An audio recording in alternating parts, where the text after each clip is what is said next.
China has Tiananmen Square. What historical event does your government not want you to talk about? Indonesia doesn't like it when you talk about the communist purge in the mid-60s. Estimated up to 1 million people were murdered, most of them simply for being of Chinese descent, which evolved into neighbors not liking other neighbors and them getting tortured to death and buried in unmarked graves. Watch The Act of Killing, documentary told from the perspective of those who did the killing. Some people put the murder up to 3 million. The burning of Tulsa, Oklahoma, better known as Black Wall Street, in 1921, and the bombing of MOVE offices in Philadelphia in 1985. Armenian genocide. 1.5 million Armenians just disappeared from Turkey. It was classified as wartime casualties. It is against the Turkish constitution to admit to it.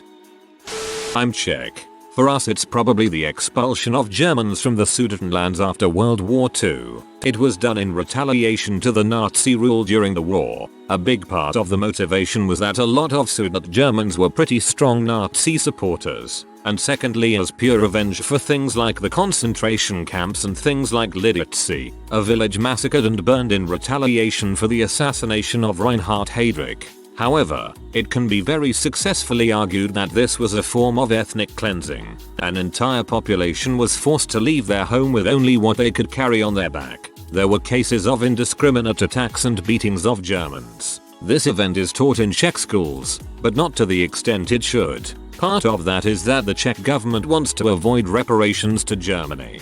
I don't think Germany wants to go down the reparations road really. Canadian. Everyone is going to say the treatment of the natives, but I'm going to have to go with the Asian internment camps and the social outcome of them. We're not going by biggest and baddest, we're going by most hushed up. My HS teacher legit had to teach us about it in direct conflict of the school curriculum policy. Late 2000, he was literally given instruction not to talk about it.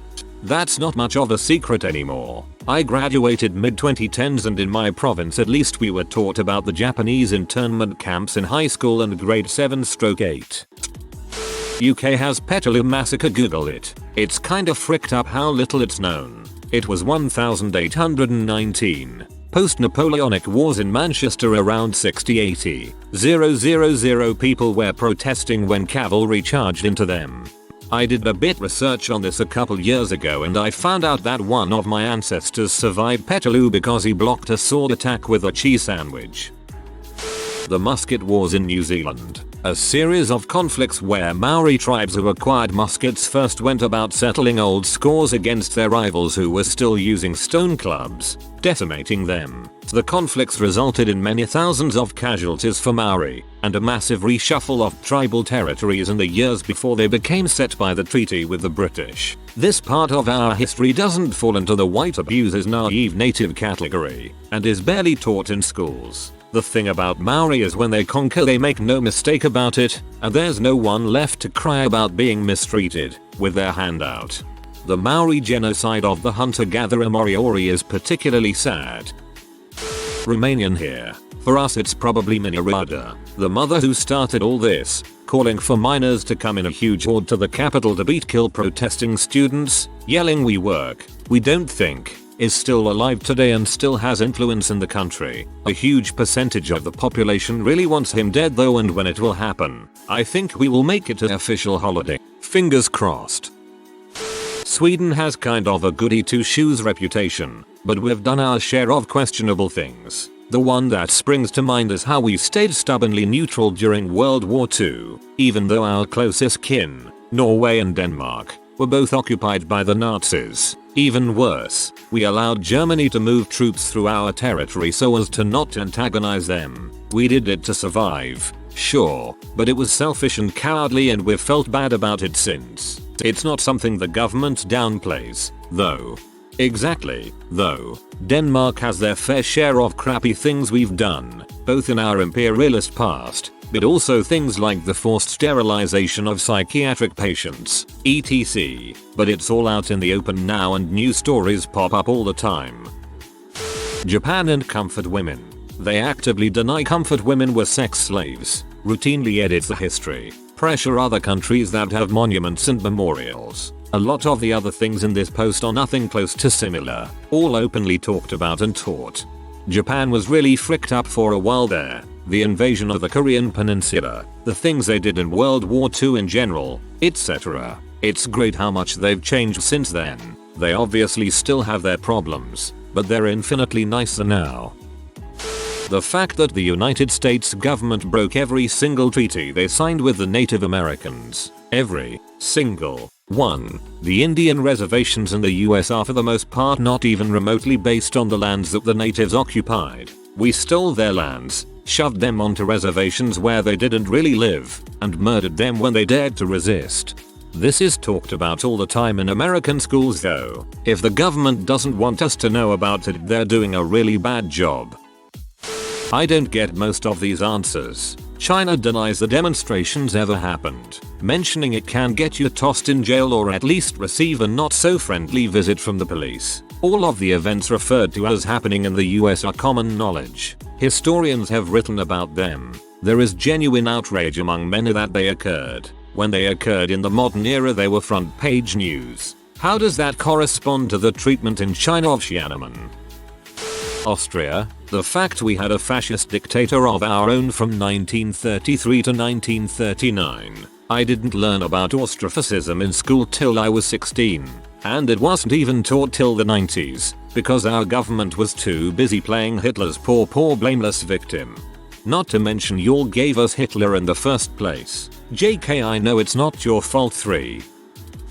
After Second World War, Czechoslovakia deported around 2.5 million of Germans who lived in the country for centuries. Around 10% of them died during the deportations because of atrocities made by Czech people. There is a video of how they made lay Germans on the ground in a row and truck would drive over them one by one.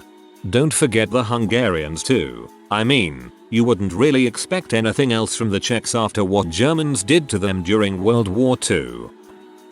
The stolen generation and the Pacific solution. Depending who is in power, they alternately will apologize for the stolen generation or boast about how the Pacific solution is a great idea and doesn't violate any international laws. Or if it does, other countries violated them first so they don't count. The Mexican repatriation. During the Great Depression, the US government deported hundreds of thousands of people they considered Mexican in an effort to stimulate the economy for white people. Most were actually US citizens and the deportations had no or negative effect on the economy. In the 50s, hundreds of children from Yemeni origin disappeared overnight in Israel. The incidents were never taken care of by the police, and the prevailing theory is that the Yemeni children were kidnapped by the Israeli government. The whole fiasco was hushed by the government for years and only recently people became more outspoken about it. But the government still refuses to comment about the subject even though there were leaks that suggest that they did in fact have something to do with the kidnappings. Pretty horrible, huh? The shoulder-to-shoulder walk of Tasmania, bunch of invaders killing every Aboriginal on the island. There was only one survivor, that was a baby hidden in the trunk of a tree. I remember learning about this in year 10 Australian history class and being disgusted. I know it was awful for the Aboriginal population pretty much everywhere in Australia, but Tasmania seemed especially brutal. When our Prime Minister accidentally elbowed a lady in the boob, he apologized for 3 days and all the opposition party members were treating it like a corruption scandal. It's so lame that it's an embarrassment. I hate when people pretend to get horribly offended over something that is clearly an honest accident. Finland essentially fought alongside with the Nazis in WWII, but the really painful thing is, there has been some more research about Finnish people serving in the SS, and there is nothing that can be said to justify that. Many of them committing atrocities along with the rest of the SS. Once war was over, some of the documents detailing these things were burned, but you can't really erase history. Finland also organized concentration camps on the occupied territories. Wikipedia. East Karelian concentration camps. Operation Cold Store in Singapore. Essentially the reverse of what happened in Tiananmen. The ruling party at that time commenced investigations on alleged communists. Some of them were tortured, some fled. It was allegedly suspected they exploited this growing communist ideology to consolidate their political power. Since most are politically apathetic, this event does not resurface very often anymore. I wouldn't be surprised if Belgium had something like this, but not in the past 100 years I think. I isn't taught in class anyway. I've got no examples to add, but with a thread like this, it would be really useful if people also said what country they're from and what the event actually was. I'm from North Korea and I've got to say, I'm really glad my government hasn't done anything like what I'm reading on here.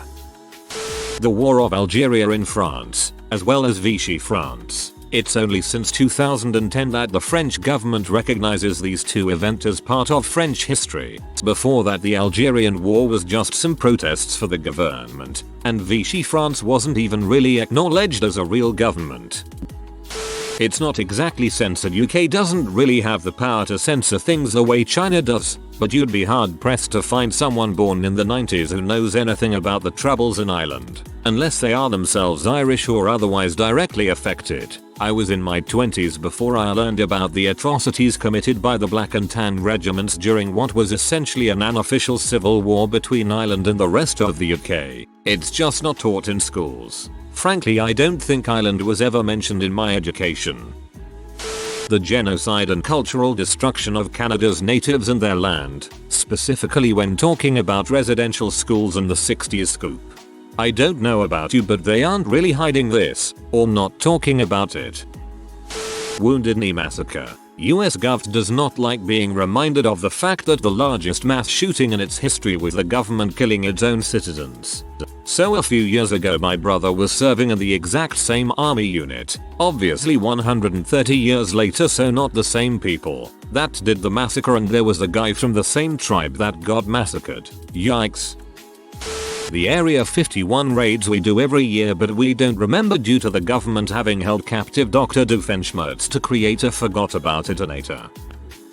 Brazil. Horrible tortures ranging from put nails under your toes row being raped in front of your family and sons while everyone is forced to watch. Kids of less than 3 years have been victim to this, because they might be part of a revolutionary group trying to remove the dictatorial government. Worst part is, no one ever found the bodies of the students or family members that were protesting. Possibly thousands of crimes gone unpunished. The actual president of Brazil, Bolsonaro, is known to have participated in all of those tortures, yet no one does nothing. I freaking hate the corruption here. There's a documentary on Netflix produced by Brian Stevenson titled 13th, and the government doesn't want people to talk about the things in that documentary. The fact that these comments are all historic events, World War II and before mostly, and not recent like Tiananmen Square, 1980s, tells me that the West is doing just as good a job of keeping its citizens pretty ignorant of its dirty dealings. World War II and before mostly, and not recent like Tiananmen Square, 1980s, tells me that the West is doing just as good a job of keeping its citizens pretty ignorant. Yup, by definition we don't know what's being hidden. Listen to the ones labeled as conspiracy theorists and try to pluck out the true information. MKUltra. How the Cuban Missile Crisis was actually our fault, not Russia's or Cuba's. The Tuskegee Syphilis Study, Operation Sea Spray. The water bills. In Ireland we're pretty quick, when the government just wanted to make more money by making us pay for water. Not a good idea. Don't worry, we were already paying for it through taxes. Our intelligence forces once helped overthrow a democratically elected government in a foreign country to install a dictatorship that was more favorable to the US. COINTELPRO and anyone who says the US Gov won't kill silent disappear people who share information and ideas the Gov doesn't want shared needs to dig a little deeper. 9/11. No, completely serious here. We're finally talking about compensating 9/11 victims. They should have gotten this kind of attention many years ago. Good people of Reddit, I am trying to get the highest negative karma I can. Please downvote. Here, I'll help. I've never watched SpongeBob. I hate Minecraft. Fortnite's the absolute best. Lil Nas X sucks. I voted for Trump. I hate Revenge and Fallen Kingdom by Captain Sparklers. I assembled a book club for Karens only. I'm dating her mom. Killed your dog in Minecraft. Only drink Diet Pepsi. And I'm currently F-ing your girlfriend. Looks like it's not freaking working, mate. During the military dictatorship between 1976 and 1983, approximately 6,000,140,000 people were tortured and killed by the de facto government. This is all taught. However, what isn't taught is that most of the people killed were not innocent, but members of various far-left militias and organizations who committed acts of terrorism before and during the regime. Nowadays we are told that not only were they innocent, but also the number is greatly inflated, sometimes even being 30,000 or more. We are told it was a good versus bad situation, while in reality both sides were horrible. As a Brit, we've got hundreds. The one that comes to mind for me is the Jallianwala Bagh massacre in India. Truly disgusting. I'm from the US. Trail of Tears is a big one. Growing up I was taught that Native Americans just wanted to move out west. Additional side note, where you live in the US depends on the history lessons that you receive. People get real upset when they try to play up Jackson as a good president, and you bring up the Trail of Tears. I've seen that many American kids are taught that the bombings of Hiroshima and Nagasaki were not only not horrendous crimes against humanity but actually good for the people of Japan. It's crazy. Okay, I don't believe that this is actually taught in the context that you are saying. Rather, what is taught is that a mainland invasion of Japan would have been catastrophic for both sides, far worse than the death toll of the bombings. This thread is proof that every country at one point has done horrible crap in the past, or present, and that fighting over the atrocities to guilt trip other countries has become pointless. The defeat of the Pakistan army at Siachen Glacier. It's even banned to be written about down here. The only reason I know it was a defeat was through my history teacher. The US government helped Japan cover up the atrocities they did in China, doing horrific medical experiments in exchange for the data. And it worked. Very few people have even heard of this in USA or Japan. US interventions in Middle East and South America and how they led to the current geopolitical climate. You get pieces but rarely the whole continuity of why people might just be a bit upset.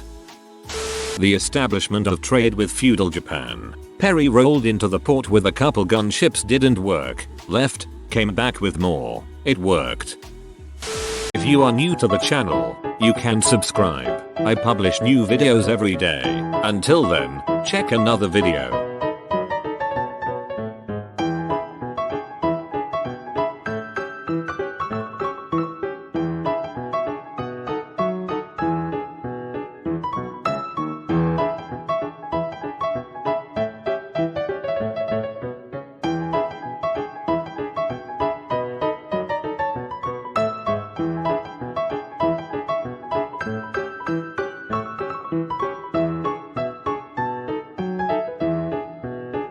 Bye for now.